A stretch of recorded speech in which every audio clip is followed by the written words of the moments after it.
직장에서 매일매일 활용하는 PPT, 혹시 매번 쓰는 기능만 활용하고 계셨나요? 이번 영상에서는 많은 분들이 모르고 계시거나 아니면 어렵다는 편견이 있어서 잘 활용하지 않는 기능인데 활용하면 너무나 유용한 기능들만 모아보았습니다. 우리가 놓치고 있지만 정말 유용한 기능들을 함께 살펴보면서 여러분의 PPT를 한층 더 업그레이드 시켜보시길 바랍니다. 첫 번째로 소개해드릴 기능은 슬라이드 마스터입니다. 저도 슬라이드 마스터가 어떤 기능인지는 예전부터 알고 있었지만 이 기능을 굳이 써야 하나? 라는 생각을 가지고 있었어요. 그런데 제가 요즘에 강의 자료를 만드는데 강의 자료는 매번 업데이트가 되어야 하잖아요. 그때 슬라이드 마스터로 틀을 한번 잘 잡아놓고 나니까 너무 편하고 작업 효율도 훨씬 더 올라가더라고요. 저처럼 계속 업데이트 되어야 하는 PPT 자료를 만들거나 아니면 여러 사람들이 함께 PPT를 만들어야 하는 경우에 슬라이드 마스터로 가이드라인을 잡아주시는 것을 추천드립니다. 그럼 어떻게 슬라이드 마스터로 가이드라인을 잡을 수 있는지 알려드릴게요. 이런 초안을 한번 예시로 디자인을 해볼게요. 대전에서 2024년에 시행하는 일부 정책에 대한 내용입니다. 일단 대전시 로고에서 이 두 가지 색을 추출을 해서 활용을 하려고 하고요. 그리고 홈페이지에 있는 이 도형에서 착안을 해서 소제목이 들어갈 부분을 만들어 주려고 합니다. PPT의 기본 도형에 있는 이 도형을 활용해 주었고요. 이 색을 기준으로 그라데이션을 살짝 넣어 주었습니다. 이렇게 대략적으로 컬러랑 도형을 좀 잡아 주었으면 이 도형을 복사를 해준 다음에 슬라이드 마스터로 가보겠습니다. 상단의 보기에서 슬라이드 마스터에 들어가 주시면 되고 슬라이드 마스터에 들어가시면 이런 화면을 보실 수 있어요. 맨 위에 있는 이 큰 슬라이드가 슬라이드 마스터이고 아래에 딸려있는 작은 슬라이드들이 레이아웃 마스터예요. 이 레이아웃 마스터를 디자인을 해준 다음에 이름을 바꿔주고 마스터 닫기를 눌러준 다음에 PPT 상단의 홈탭에서 새 슬라이드에 들어가시면 방금 디자인해준 레이아웃이 있고 이거를 눌러주면 바로 삽입이 됩니다. 그러면 이 템플릿을 기준으로 디자인을 하면 되겠죠. 다시 슬라이드 마스터를 들어가준 다음에 이 레이아웃 마스터를 마저 디자인을 진행해 보겠습니다. 처음에 레이아웃 마스터에 들어가면 이런 식으로 PPT가 자체적으로 지정해준 서식이 있을 텐데 이 서식은 활용을 안 할 거니까 그냥 지워준 다음에 그 위에 디자인을 진행을 하시면 됩니다. 이 도형 위에 소제목이 들어갈 텍스트 박스를 하나 만들어 줄게요. 삽입에서 텍스트 상자를 눌러주는 게 아니라 상단의 슬라이드 마스터에서 개체 틀 삽입에서 텍스트를 삽입을 해주셔야 합니다. 이렇게 넣어주신 다음에 여기 소제목이 들어갈 자리이니까 소제목을 입력해주세요 라고 텍스트를 쓰고 서식도 바꿔줄게요. 흰색으로 바꿔주고 소제목이 들어가는 만큼 굵은 글꼴을 활용해서 넣어주겠습니다. 이 정도 크기로 넣어주고 얘를 복제해서 이쯤에 숫자가 들어갈 텍스트 상자도 하나 더 만들어줄게요. 아까 지정해주었던 메인 색상으로 바꿔주겠습니다. 대전시 로고도 이쯤에 넣어줄게요.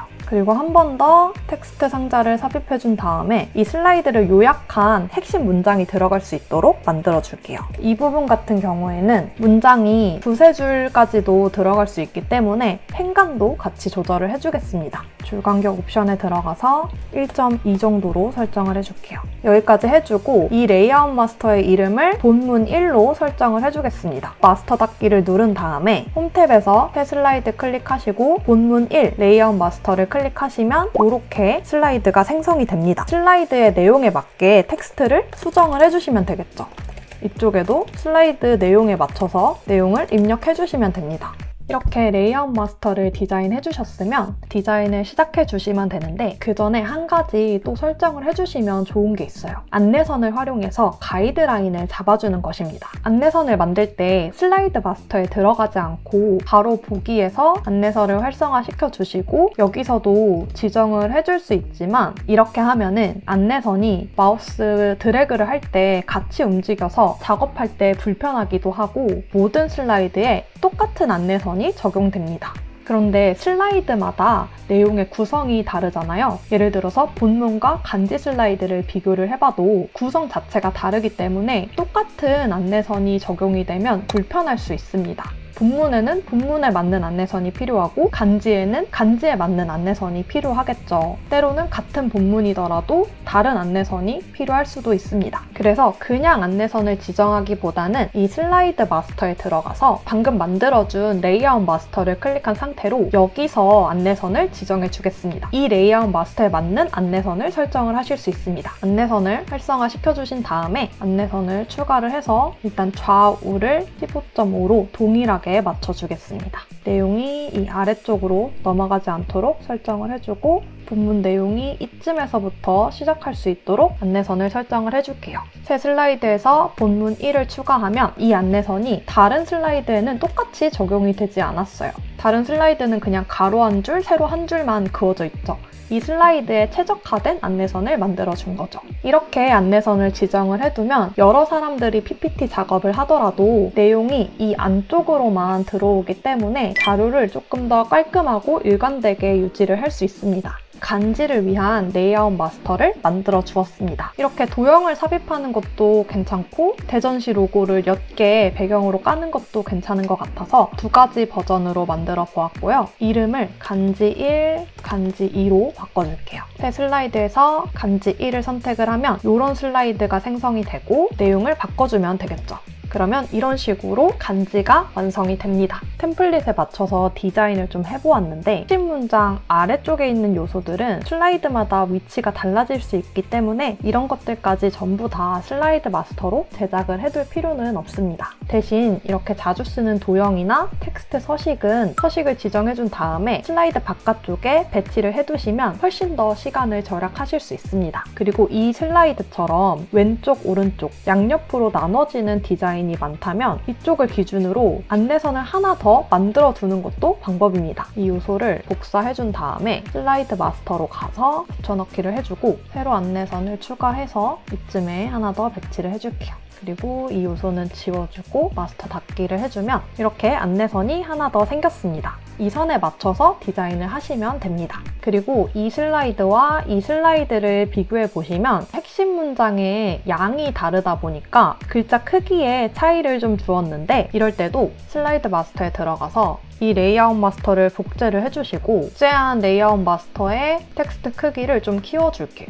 그리고 이 레이아웃 마스터의 이름을 핵심 문장의 내용이 적을 때로 바꿔주고 텍스트의 크기를 작게 지정해준 레이아웃 마스터의 이름은 핵심 문장의 내용이 많을 때로 지정을 해주겠습니다. 이렇게 이름으로 분류를 해주면 핵심 문장에 들어가는 내용의 양이 많을 때는 이 레이아웃 마스터를 활용하고 적을 때는 이 레이아웃 마스터를 활용하면 되겠죠. 슬라이드 마스터가 별게 아닌 것 같아도 서식도 일정하게 유지가 되고 가이드라인 안에 내용이 작성이 되기 때문에 보는 입장에서 이 자료가 깔끔하고 일관성 있다는 게 느껴집니다. 반대로 내용이 서식도 일정하지 않고 가이드라인 없이 들쭉날쭉하게 삽입이 되어 있으면 어수선한 느낌이 들 수밖에 없습니다. 그래서 발표 자료를 만들 때도 슬라이드 마스터를 활용해서 깔끔하고 일관성 있게 제작하시는 것을 추천드립니다.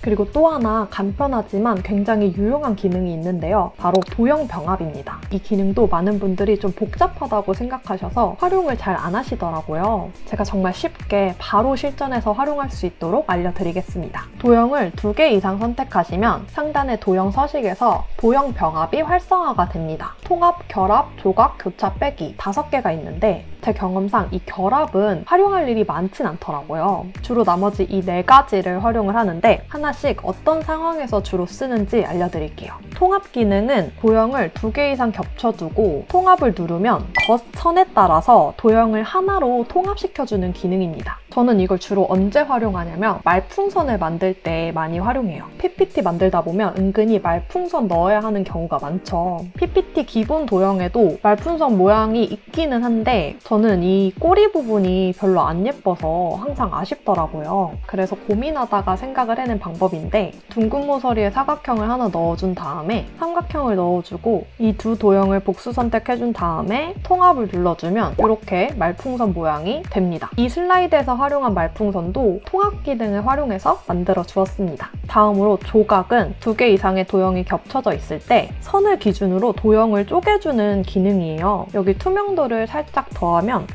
이 선을 기준으로 도형이 하나, 둘, 셋, 넷, 다섯, 여섯, 7조각으로 나뉘는 거 보이시죠? 이 세 도형을 복수 선택해준 다음에 조각을 눌러주면 이렇게 도형이 나눠집니다. 이렇게 나눠졌죠. 이 기능은 벤 다이어그램을 삽입해야 할 때 활용하면 좋은 기능이에요. 집합 간에 공통된 부분만 다른 색으로 칠을 해준다든지 아니면 이 부분만 따로 색을 칠해준다든지 이렇게 조각조각의 서식을 다르게 지정해줄 수 있다 보니까 내가 전하고자 하는 바를 훨씬 더 효과적으로 전할 수 있습니다.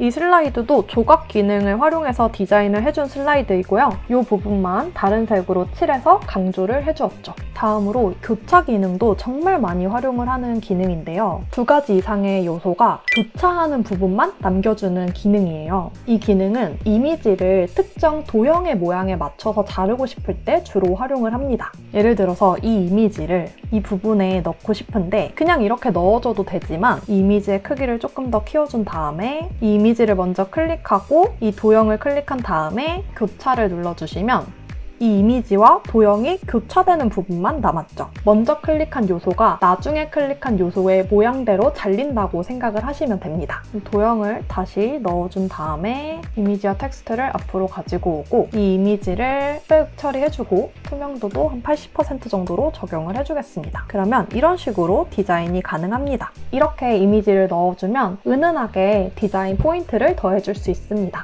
간단하게 예시를 하나 더 들어드리면 이 이미지를 이 도형에 맞춰서 자르고 싶다 하면은 투명도를 살짝 조절해서 이미지가 어떻게 잘리는지 봐야겠죠. 위치와 크기를 좀 조절을 해주고 이 이미지를 먼저 클릭하고 도형을 클릭한 상태로 교차를 눌러주시면 이렇게 이미지가 잘립니다. 정말 간단하죠? 마지막으로 빼기입니다. 바로 예시를 보여드리면 이렇게 텍스트를 넣는 것도 좋지만 이 도형을 먼저 클릭해준 다음에 텍스트를 선택하고 빼기를 클릭하면 도형에서 텍스트의 모양이 빠집니다. 먼저 선택한 요소에서 나중에 선택한 요소가 빠지는 거죠. 그런데 이렇게만 디자인을 하면 가독성이 떨어지기 때문에 이 이미지 위에 슬라이드 크기와 동일하게 사각형을 깔아주고 선은 없음으로 클릭해주고 흰색으로 설정해준 다음에 투명도를 살짝 적용을 해주겠습니다. 40%를 적용을 해줄게요. 그리고 이 도형을 맨 앞으로 가지고 온 다음에 가운데에 맞춰서 배치를 해주면 텍스트가 훨씬 더 잘 읽히죠.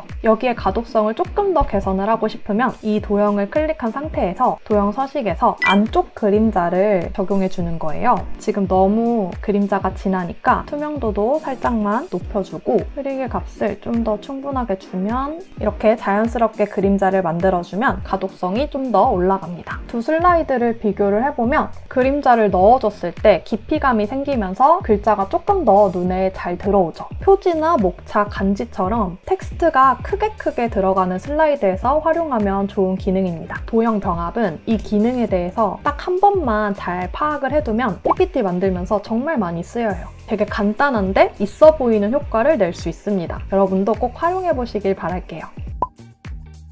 지금부터는 많은 분들이 잘 모르고 계시는 기능들에 대해서 설명을 해드릴게요. 장황하게 설명할 필요도 없이 정말 간단한 기능들인데 알아두면 정말 유용해요. 첫 번째로 글머리 기호를 쓰실 일이 많으시죠? 보통은 이렇게 작은 동그라미를 많이 활용을 하시고 아니면 이렇게 기본적으로 제공되는 기호를 많이 활용을 하실 거예요. 그런데 만약에 마음에 드는 게 없다 싶으시면 글머리 기호 및 번호 매기기에 들어가셔서 사용자 지정에서 이 모양을 클릭하시면 이렇게 조금 더 다양한 기호를 보실 수 있습니다. 여기서 조금 더 디자인과 어울리는 기호를 찾아서 적용을 하시면 됩니다. 보시면 이 글머리 기호도 기본적으로 제공해준 게 아니라 제가 어울리는 걸 찾아서 넣어주었어요. 그리고 글머리 기호를 활용했을 때 이 텍스트를 초록색으로 바꿔줬는데 이 글머리 기호는 안 바뀌는 경우가 있어요. 저도 이거를 어떻게 하는지 몰라가지고 되게 헤맸던 기억이 있는데 이럴 때는 이 부분을 드래그 해주신 다음에 다시 글머리 기호 및 번호 매기기에 들어가서 이 색을 변경을 해주시면 됩니다. 이 색을 이렇게 변경을 해주고 확인 버튼을 누르면 이렇게 글머리 기호의 색이 바뀝니다. 두 번째로 윈도우는 컨트롤 그리고 맥은 옵션을 누른 상태로 방향키를 눌러주시면 이렇게 마우스 커서가 단어 단위로 움직입니다. 보통은 우리가 텍스트 수정을 할 때 특정 단어 앞에 텍스트를 추가를 해야 되는 경우가 많잖아요. 그럴 때 아주 유용하게 활용할 수 있는 기능입니다. 마지막으로 세 번째는 슬라이드 쇼를 켜둔 상태에서 슬라이드 번호를 누르고 엔터를 쳐주면 그 슬라이드로 바로 넘어갑니다. 맨 첫 장으로 넘어가고 싶으면 1을 누르고 엔터를 쳐주면 되겠죠. 굳이 다시 슬라이드 쇼를 해제하고 넘어갈 필요가 없습니다. 만약에 상사분들한테 하드카피를 주고 보고를 해야 하는 상황에서 몇 슬라이드를 다시 보고 싶다라고 말씀을 하실 때 그 슬라이드의 번호를 먼저 입력하고 엔터를 치시면 바로 넘어갈 수 있습니다. 조금 더 프로페셔널한 모습을 보여줄 수 있겠죠. 지금까지 의외로 잘 모르는 PPT 꿀 기능들을 소개해드렸는데요. 슬라이드 마스터와 도형 병합에 대해서 중점적으로 알려드렸고 그 외에도 글머리 기호와 관련한 팁, 단어 단위로 마우스 커서를 움직이는 법, 슬라이드 쇼를 했을 때 지정장표로 바로 넘어가는 방법도 알려드렸습니다. 이번 영상에서 알려드린 것들 잘 활용하시면 PPT도 업그레이드되고 효율도 분명히 높아질 거예요. 이번 영상 도움 되셨다면 구독과 좋아요, 댓글까지 부탁드리고요. 저는 또 다른 디자인 팁과 함께 찾아오겠습니다. 감사합니다.